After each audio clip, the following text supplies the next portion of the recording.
Georges qui demande: «Lorsque j'écoute les natifs prononcer le son ga», donc G-A, le hiragana ga, le plus souvent, j'entends nga, mais parfois j'entends ga.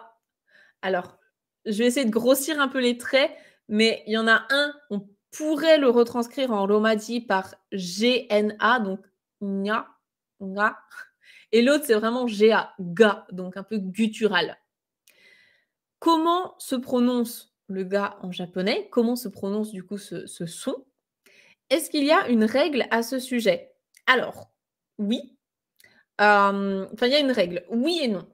En fait, le prononcer purement ga, donc comme, une gare en français, c'est pas une erreur dans le sens où les japonais vont pas tiquer que, ils vont pas entendre que c'est un problème, une erreur.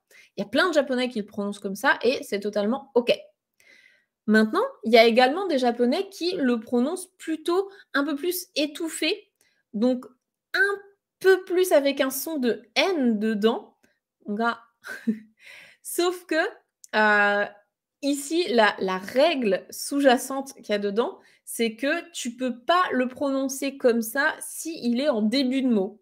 Donc par exemple, le son, on va prendre le mot geta, donc les getas, les chaussures, geta, japonaises, il va forcément se prononcer geta avec un G.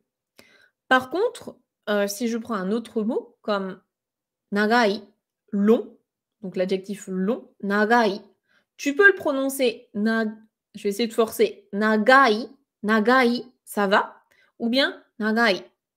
Donc presque comme un N, mais c'est pas un N non plus. Que ce soit l'un ou l'autre, il y a de très fortes chances pour qu'un japonais natif n'entende pas la différence. C'est la même chose hein, entre le son si et le son shi. Les japonais n'entendent pas la différence parce que pour eux, c'est le même son.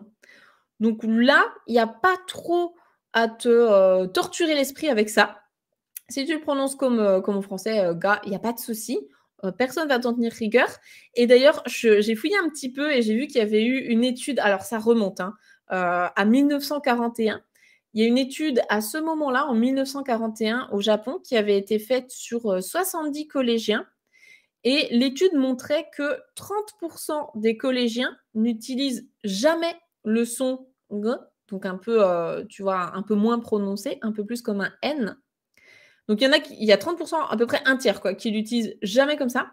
Il y a 30% qui l'utilisent de temps en temps, dans certains mots, de temps en temps. Et l'autre tiers l'utilise quand c'est possible. Donc quand c'est possible, ça veut dire quand il n'est pas en début de mot.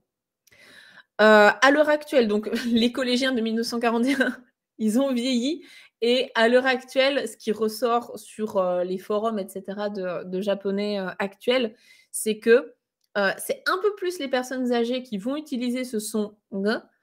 Il y a pas de distinction entre les genres, donc c'est, des hommes, des femmes, voilà, il y a pas de distinction là-dessus. Et par contre, j'ai vu une carte qui était intéressante, qui montre que c'est plutôt dans l'est du pays, donc Tokyo et tout l'est du pays, où on peut entendre un peu plus ce son «g», et dans l'ouest du pays, côté Osaka et cetera, on va vraiment entendre un vrai «g». Voilà. Donc je pense que ça résume bien la situation. En tout cas, si tu le prononces comme un «g» français, il y a aucun problème.